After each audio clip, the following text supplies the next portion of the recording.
নমস্কাৰ news 18 digital লাইভত মই সৌৰভ গাৰ ওয়ে নিজৰ কিছুমান নীতি খলনি কৰিছে এতিয়া কেৱল বিবাহিত লোকেহে দম্পতীয়ে কেৱল ওয়ত থাকিব পাৰিব ওয়ৰ হোটেলৰ ৰুম বুক কৰিব পাৰিব অবিবাহিত সকলে এতিয়াৰ পৰা ওয়ত পূৰ্বৰ দৰে তেওঁলোকে ৰুম ল'ব নোৱাৰে এই নতুন নিৰ্দেশনা আহিছে ওয়ৰ ফালৰ পৰা আৰু এই আৰম্ভণি ওয়ৰ যি কোম্পানী আছে তেওঁলোকে উত্তৰ প্ৰদেশৰ মিৰাটৰ পৰা আৰম্ভ কৰিছে ইতিমধ্যে নিৰ্দেশনা ওলাইছে কাৰণ বিগত সময়ছোৱাত আমি দেখিছিলো যে যেতিয়াৰ পৰা ওয়ো হোটেলৰ ব্যৱস্থা হৈছিল একাংশ লোকে কৈছিল যে তাত কিছু যেনেকুৱা ধৰণৰ কিছুমান অসামাজিক কাৰ্যকলাপৰ পৰা আৰম্ভ কৰি বিভিন্ন ধৰণৰ ঘটনা সংঘটিত হৈ আহিছিল দেখিছিলো আৰু তাৰ পাছতে এই যি বিশেষকৈ উত্তৰ প্ৰদেশৰ যি মিৰাট আছে মিৰাটৰ নাগৰিক সমাজে এই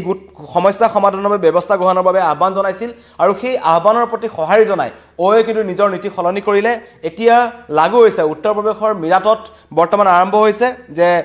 অবিবাহিত দম্পতীৰ বাবে বন্ধ হৈছে ওয়ৰ দুৱাৰ ওয় হোটেলৰ দুৱাৰ তাত কেৱল বিবাহিত দম্পতী থাকিব পাৰিব তেওঁলোকে ৰুম বুক কৰিব পাৰিব আৰু যদি জুন থাকে তেওঁলোকৰ সম্পৰ্কৰ বৈধ নথিপত্ৰ দেখুৱাব লাগিব যদিহে বৈধ নথিপত্ৰ দেখুৱাব নোৱাৰে তেন্তে তেওঁলোকে একেটা ৰুম শেয়াৰ কৰিব নোৱাৰিব পৃথকে পৃথকে তেওঁলোকে ৰুম ল'ব লাগিব পৃথকে পৃথকে থাকিব লাগিব এটা গুৰুত্বপূৰ্ণ কথা আৰু এই যি ওয়ে নতুন গাইডলাইন জাৰি কৰিছে য'ত যিসমূহ অংশীদাৰ হোটেল আছে তাত কিন্তু অবিবাহিত দম্পতীৰ চেক ইন অস্বীকাৰ কৰিব বুলি কোৱা হৈছে আৰু কৈছে যে স্থানীয় সামাজিক সংবেদনশীলতাৰ প্ৰতি লক্ষ্য ৰাখি ওয়ে এই নতুন তেওঁলোকৰ যি নীতি খলনি কৰিছে কাৰণ ভাৰতত যথেষ্ট জনপ্ৰিয় আছিল এই হোটেলসমূহত যথেষ্ট বুকিং হৈছিল কিন্তু অভিযোগো আছিল যে বৈধ নথিপত্ৰ অবিহনে একাংশই ওয় হোটেলত ৰুম দিয়ে হেতুক লৈ পেলাই কিন্তু যিসকল জ্যেষ্ঠ নাগৰিক আছে সমাজৰ তেওঁলোকে কিন্তু কৰবাত নহয় কৰবাত এই ক্ষেত্ৰত অসন্তুষ্টি প্ৰকাশ কৰিছিল আৰু কৈছিল যে ব্যক্তিগত স্বাধীনতা আৰু সন্মান কৰা যায় কিন্তু ক্ষুদ্ৰ বজাৰসমূহত যেনেকুৱা ধৰণৰ ঘটনা বিগত সময়ত সংঘটিত হ'ল এই তাক লৈ কিন্তু চিন্তাৰ কাৰণ আছিল বিশেষকৈ অনৈতিক কাৰ্যকলাপ প্ৰচাৰ কৰা বুলি কোৱা হৈছিল আৰক্ষী আৰু হোটেলৰ একাংশ মিলা ভিত্তি দেখা পোৱা যায় গাইডলাইন নেমানে তেনেকৈ একাংশ হোটেল চলি থাকে কিন্তু নিৰাপদ আতিথ্যৰ ওপৰত কিন্তু এটা প্ৰশ্ন উদয় হৈছিল যে একাংশ অকৰ্তৃত্বশীল হোটেলৰ বাবে ব্যৱস্থা গ্ৰহণ কৰাৰ বাবে কোৱা হৈছিল য'ত ওয়ৰ ব্ৰেণ্ডিং কৰি পেলাই তেওঁলোকে একাংশ অবৈধ কাৰ্যকলাপ অসামাজিক কাৰ্যকলাপ চলাই গৈছিল ব্যৱসায়কে আৰম্ভ কৰি বিভিন্ন ধৰণৰ কিন্তু কাৰ্যকলাপ ওয় হোটেলত চলি আছিল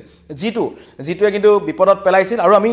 গুৱাহাটী চহৰতে দেখিছো বা গুৱাহাটীৰ অন্য কিছু স্থানত দেখিছো যেতিয়া এনেকুৱা ধৰণৰ ঘটনা সংঘটিত হয় কিশোৰী ধৰ্ষণ কাণ্ডৰ পৰা আৰম্ভ কৰি কাৰবাক অপহৰণ কৰি বন্দী কৰি ৰখালৈকে বহু এনেকুৱা ওয় হোটেল বা একাংশ লজ আমি দেখা পাইছিলো তেনেকুৱা ধৰণৰ বাতৰি আমি সময়ে সময়ে প্ৰচাৰ কৰি থাকো কিন্তু সেই যি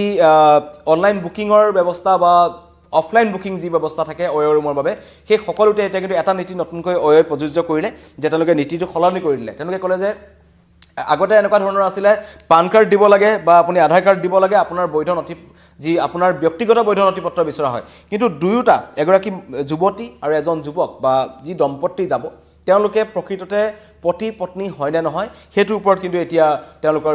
নথিপত্ৰ বিচাৰিব বা যদি আপুনি আপোনাৰ নিজৰ পৰিয়ালৰ কোনোবা লোকৰ সৈতে গৈছে তেন্তে সেই পৰিয়ালৰ লোকজনৰ লগত আপোনাৰ কি সম্পৰ্ক সেই সম্পৰ্কৰ নথিপত্ৰ হয়তো বিচাৰিব গতিকে এনেকুৱাবোৰ কঠোৰ হ'ব ওয় কৰবাত নহয় কৰবাত হোটেলত এতিয়া আৰম্ভ হৈছে উত্তৰ প্ৰদেশৰ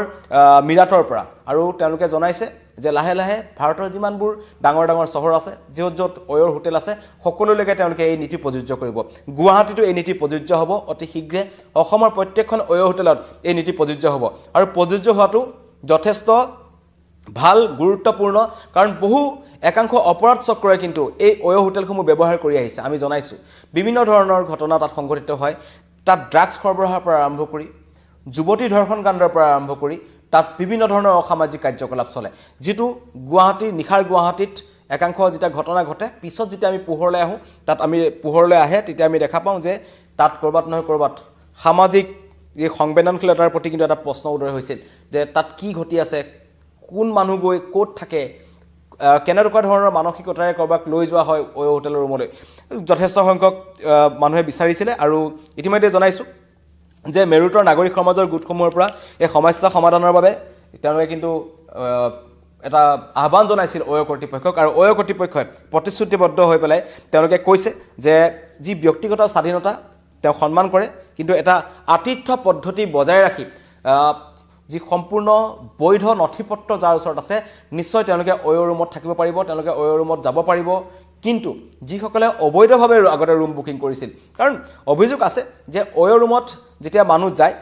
অনলাইন বুকিংত তেওঁলোকে অসুবিধা দেখুৱায় কাৰণ নাই বুলি কয় ৰুম কিন্তু পিছৰ পৰ্যায়ত যেতিয়া অফলাইনত যায় তাত কিন্তু ৰুম পোৱা যায় এনেকুৱা বিভিন্ন অভিযোগ কিন্তু অয়ৰ বিৰুদ্ধে আছিল আৰু এই অয়ৰ ব্ৰেণ্ডিংটোক ব্যৱহাৰ কৰা হৈছিল বুলি কিন্তু অয় কৰ্তৃপক্ষই এবাৰ জনাইছে তেওঁলোক চিন্তিত অয় যেনেকুৱা ধৰণৰ জনপ্ৰিয়তা হ'ল কাৰণ অয়ক এটা দূৰদৰ্শী চিন্তা কৰি পেলাই বনোৱা হৈছিল তেওঁলোকৰ এটা চিন্তা আছিল যে যিসকল লোকে অনলাইন বুকিং যেনেকুৱা ধৰণৰ হোটেলত অসুবিধা হয় বিভিন্ন ধৰণৰ হোটেল বুকিং নাপাব পাৰে অয়ৰ ৰুমত আপোনালোকে যাব পাৰে অয়ৰ চিন্তাটো আছিল সেইটো কিন্তু একাংশ যি অয়ক ব্ৰেণ্ডিং হিচাপে ব্যৱহাৰ কৰি অসামাজিক কাৰ্যকলাপত এই অয়ৰ ব্ৰেণ্ডিংটো ব্যৱহাৰ কৰিলে তেওঁলোকে কিন্তু অয়ৰ যি ৰাইজৰ প্ৰতি যি এতিয়া অয় বুলি ক'লে হয়তো হঠাৎ কিছুমান মানুহে কিছু চিন্তাত পৰে কাৰণ তাত কেনেকুৱা ধৰণৰ পৰিৱেশ পাব তাত দেহ ব্যৱসায় চক্ৰ চলে বুলি মানুহে জানে অবৈধ কিছুমান কাৰ্যকলাপ চলে বুলি মানুহে জানে হৈ আছে কাৰণ গুৱাহাটীকে ধৰি আমি যদি গুৱাহাটীৰ কথাই কওঁ ভাৰতৰ কথা ক'লেতো বহুত ওলাব কিন্তু গুৱাহাটীতে আমি দেখিলোঁ যে বিভিন্ন স্থানত বহুবাৰ কিন্তু এনেকুৱা ধৰণৰ অকৰ্তৃত্বশীল হোটেলৰ কৰ্তৃপক্ষৰ বাবে বাৰে বাৰে তেওঁলোকে গাইডলাইন্স নেমানে তেওঁলোকৰ ওচৰত যেতিয়া ঘটনা সংঘটিত হয় পিছত যেতিয়া আৰক্ষীয়ে তদন্ত কৰে তেওঁলোকে কয় যে তেওঁলোকৰ যি ৰচিদ বুক আছে তাত তেওঁলোকে নাম সন্নিবিষ্ট নকৰাকৈ প্ৰপাৰ তেওঁলোকৰ নথিপত্ৰ নোলোৱাকৈ তেওঁলোকে ৰুম দিছিল এনেকুৱাবোৰ ভয়ংকৰ ঘটনা কিন্তু পোহৰলৈ আহে সেইবোৰ এতিয়াৰ পৰা নোহোৱা হ'ব বুলি অয় কৰ্তৃপক্ষই জানিবলৈ দিছে আৰু তেওঁলোক কঠোৰ হৈছে আৰু তেওঁলোকে নিজে উদ্ধৃতি দিছে তেওঁলোকে নিজে প্ৰকাশ কৰিছে যে কিছু সময় পূৰ্বে এতিয়াৰ পৰা যি মিৰাটত আৰম্ভ হ'ল উত্তৰ প্ৰদেশৰ সেইটো ভাৰতৰ প্ৰত্যেকখন ৰাজ্যত হ'ব প্ৰত্যেকখন অয় হোটেলৰ ক্ষেত্ৰত প্ৰযোজ্য হ'ব গতিকেলৈ আটাইতকৈ ভাল খবৰ এইটো সময়ত যে যিসকল যুৱক যুৱতী বা একাংশ সমাজৰ তেওঁলোকে সমাজৰ ভুল পথত খোজ দিয়া একাংশ যুৱক যুৱতীয়ে যিদৰে একাংশ অসামাজিক কাৰ্যকলাপৰ বাবে এই অয় ৰুমসমূহ বাছি লৈছিল তেওঁলোকে এতিয়াৰ পৰা এই অয় ৰুমত যাব নোৱাৰিব তেওঁলোকৰ বাবে বন্ধ হৈ গৈছে অয়ৰ দুৱাৰ আৰু যাৰ বাবে নিয়ম সলনি কৰিছে অয় আৰু জ্যেষ্ঠ নাগৰিক সমাজৰ আহ্বানৰ প্ৰতি সঁহাৰি জনাইছে তেওঁলোকে আৰু কৈছে যে একাংশ হোটেলে অয়ৰ ব্ৰেণ্ডিংটোক যেনেধৰণে বেয়া ধৰণে ব্যৱহাৰ কৰিলে তাৰ প্ৰতি কিন্তু অয়ৰ তেওঁলোকে ক্ষমা ভিক্ষা কৰিছে আৰু তেওঁলোকে কৈছে যে এতিয়াৰে পৰা প্ৰপাৰ তেওঁলোকৰ বৈধ নথিপত্ৰ থাকিব লাগিব যোন যায় তেওঁলোকৰ মাজত কি সম্পৰ্ক আছে সেই সম্পৰ্কৰ বৈধ নথিপত্ৰ আপোনালোকে দিব লাগিব তেতিয়াহে কিন্তু অয়ৰে আপোনালোকক ৰুম দিব এক প্ৰকাৰ ক'বলৈ গ'লে অবিবাহিতসকলৰ বাবে এতিয়াৰে পৰা অয়ৰ দুৱাৰ বন্ধ কেৱল বিবাহিতসকলে এই অয়ৰ সাৰ্ভিস ল'ব পাৰিব অয়ৰ হোটেলত যাব পাৰিব বৈধ নথিপত্ৰ তেওঁলোকে দেখুৱাবই লাগিব অন্যথা কিন্তু অয়ৰ তেওঁলোকক ৰুম নিদিয়ে যিসকল আমাৰ লগত নতুনকৈ লাইভত জড়িত হৈছে তেওঁলোকক জনাইছো এই মুহূৰ্তত এটা ডাঙৰে খবৰ বুলি ক'ব লাগিব কাৰণ অয়ৰ নামটো বিভিন্ন সময়ত আহি আছিল অয় হোটেলক লৈ বিভিন্ন বিতৰ্ক চলি আছিল একাংশই কৈছিল যে অয় হোটেল বন্ধ কৰিব লাগে অয় হোটেল একেবাৰে বন্ধ কৰি দিব লাগে এনেকুৱা ধৰণৰ কথা আহিছিল কিন্তু নহয় হোটেল বন্ধ নহয় অয় নিজৰ নিয়ম সলনি কৰিছে বৈধ নথিপত্ৰ নহলে অয় এতিয়াৰ পৰা আপোনালোকক ৰুম নিদিয়ে কেৱল দম্পতি বিবাহিত দম্পতি যিসকলৰ বৈধ নথিপত্ৰ আছে যাৰ যি কোৰ্ট মেৰেজ কৰিছে যি বিবাহৰ যাৰ নথিপত্ৰ আছে তেওঁলোকৰ মাজত হাজবেণ্ড ওয়াইফৰ তেওঁলোকৰ বৈধ নথিপত্ৰ দেখুৱাব লাগিব তেতিয়াহে কিন্তু অয় তেওঁলোকক ৰুম দিব অন্যথা অয় তেওঁলোকক ৰুম নিদিয়ে এইটো কঠোৰ ব্যৱস্থা গ্ৰহণ কৰিছে এই আৰম্ভণি হৈছে উত্তৰ প্ৰদেশৰ মিৰাটৰ পৰা আৰু অয় কৰ্তৃপক্ষই জনামতে অতি শীঘ্ৰে সমগ্ৰ ভাৰতত